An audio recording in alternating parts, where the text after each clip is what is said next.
Salam dan bahagia guru-guru hebat di Indonesia. Perkenalkan, nama saya Victor Novan Hadi Cahyono, JGB Angkatan 7, berasal dari SMP Negeri 7 Bondowoso. Saya berada di kelas 244. Bapak Ibu guru hebat, saat ini saya melakukan aksi nyata untuk modul 1.2 mengenai nilai dan peran guru penggerak. Ada 5 nilai guru penggerak. Yang pertama, berpihak pada murid. Yang kedua, mandiri. Ketiga, kolaboratif. Keempat, inovatif. Dan yang kelima, reflektif. Mari kita ikuti pemaparan dalam video kali ini.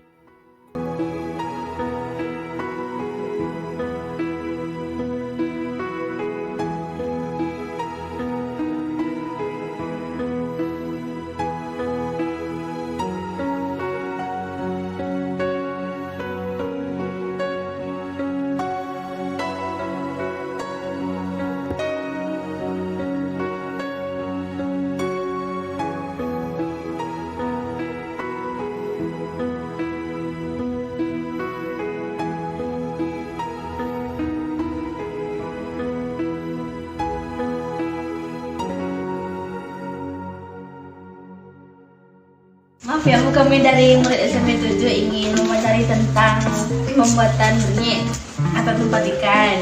Iya, Dok. Jadi bikin kayak gini sudah berapa lama deh? Lama sudah, Dok. Ada pokoknya seumurnya bisa kita start.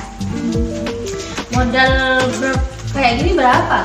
Kalau modalnya ya berapa 50 keringnya bambunya bikin jadinya itu pas paling enggak 300-400 kalau 100. Oh iya Dede, makasih ya Dede. Iya sama-sama. Makasih sudah mau diwawancari oleh murid SMP 7. Ya.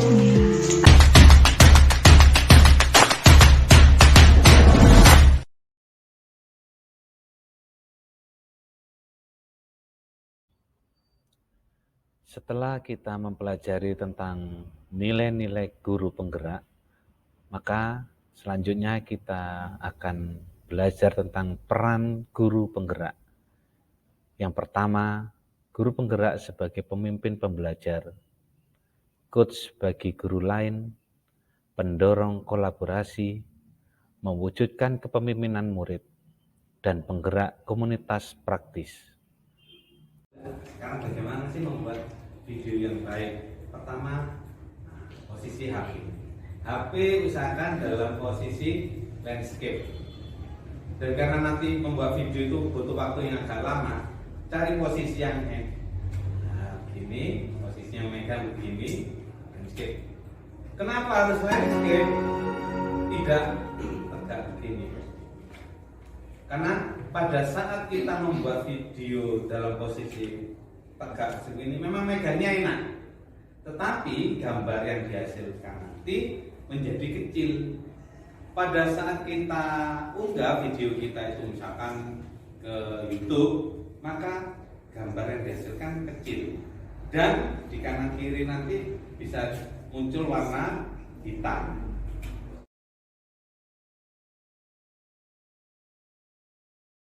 Selesai Pak kirim ke Pak Novan ya? Nggak usah, nanti dipresentasikan waktu diprajekan. Oh.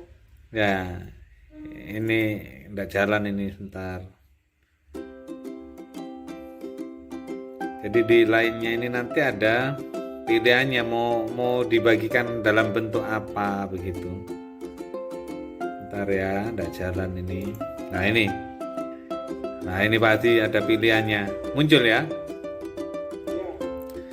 Kita pakai PPT saja.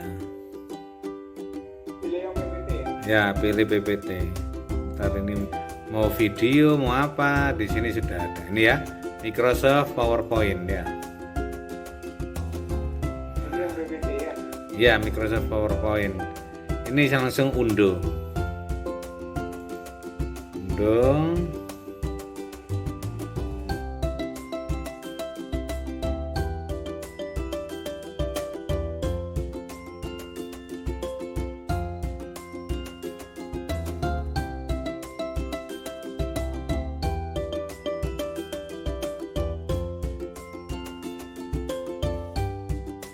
Bapak Ibu, kita kembali ke kegiatan kita bahwa pada hari ini kita akan mencoba untuk mempelajari kembali apa yang sudah pernah saya sampaikan, bahwa Bapak Ibu di sini nanti akan mempresentasikan hasil kerja Bapak Ibu pada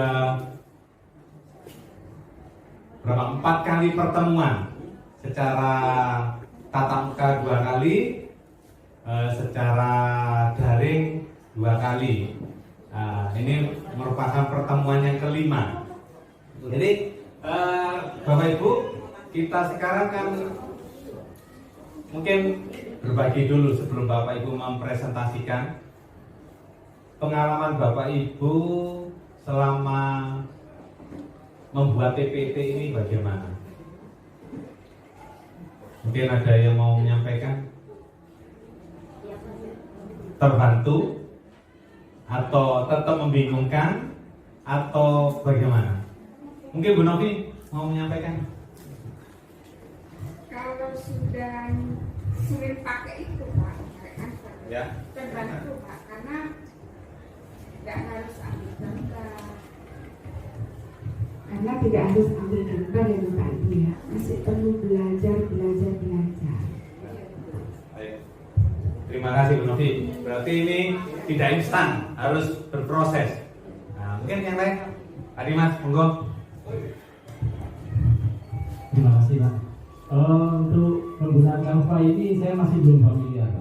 Saya mulai belajar tapi belum familiar. Saya lebih senang pakai PowerPoint.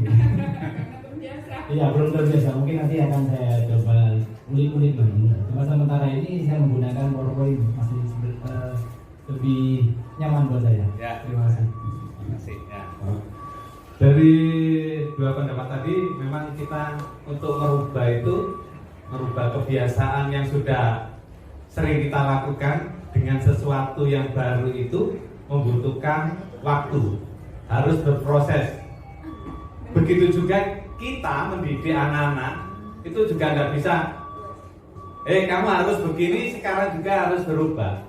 Ternyata kalau kita kembalikan pada diri kita sendiri dengan adanya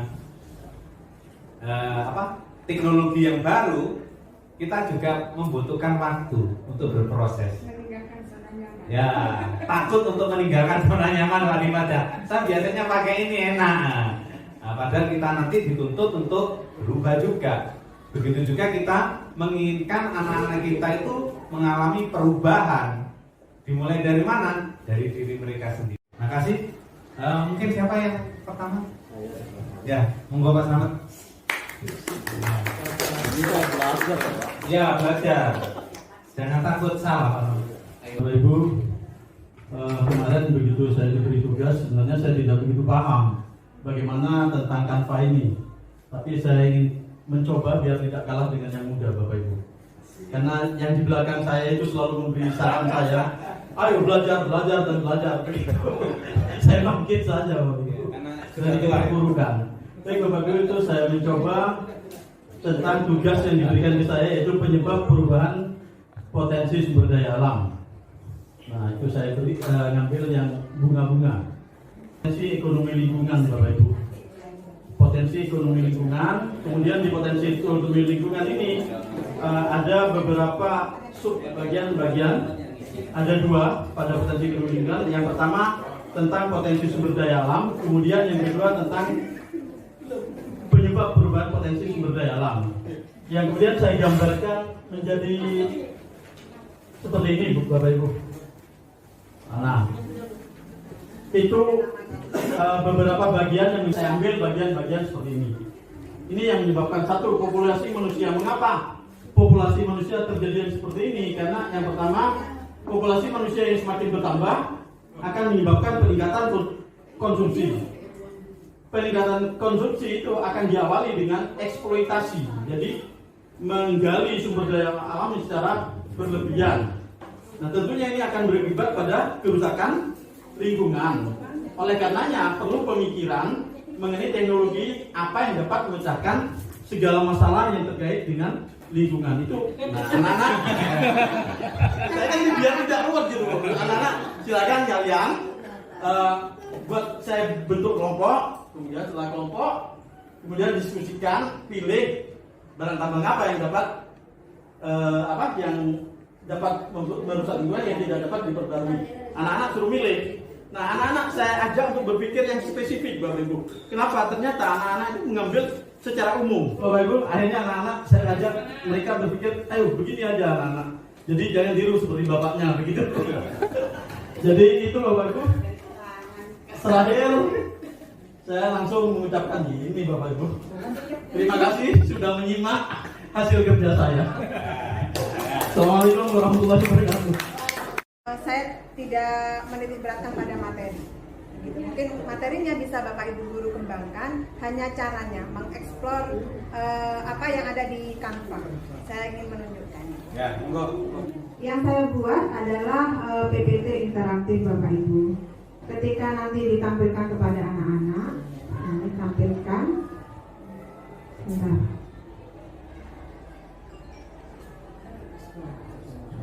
Maka ketika Bapak Ibu guru memberi penjelasan, kemudian Bapak Ibu ingin memberikan penjelasan pengertian pasar bebas, maka Bapak Ibu cukup klik.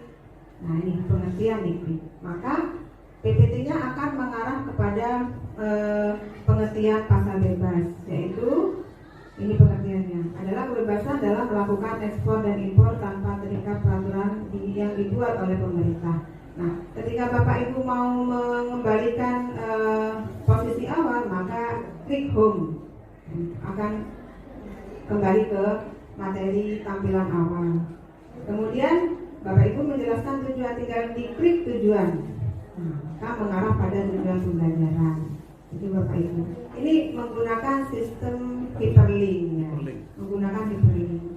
Dan kembali lagi, ketika kuis. Nah, materi. Nah, materi ini diklik, maka akan tampil pasar bebas. Ada beberapa organisasi ekonomi yang telah didirikan dan dapat melakukan perdagangan bebas. Nah, ketika di enter, maka akan tampilan begini. Nah, masing-masing bola-bola ini bisa diklik sesuai dengan materinya Bapak Ibu. Jadi saya hanya mengeksplor apa yang ada di Canva dengan menggunakan hyperlink. Ini tujuan dibetulnya Akta adalah tinggal diklik, benar, kemudian lanjut. Ini ada musiknya sebetulnya. Begitu Bapak Ibu.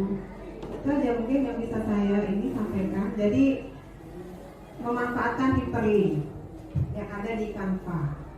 Itu aja Pak. Ya, untuk materinya begitu pula dengan tugas. Nah, langsung menuju pada tugas ini Bapak Ibu. Iya, kenapa? Caranya ya. Hyperlink ini. Pakai hyperlink. Ya. Iya. Itu saja Bapak Ibu, terima kasih. Kurang lebihnya mohon maaf.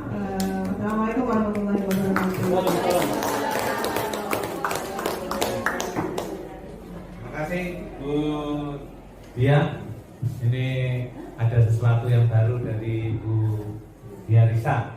Jadi kita mau berbagi, kita mau merubah diri kita yang biasanya tanpa media. Nah, sekarang mengajar dengan media. Itu sudah perubahan dari kita. Kalau kita berubah, saya yakin anak-anak pun juga akan berubah. Gak apa-apa Bapak Ibu, gak usah, aduh saya bisanya cuma seperti ini. Kalau kita terus kembangkan, saya yakin bisa menjadi lebih baik.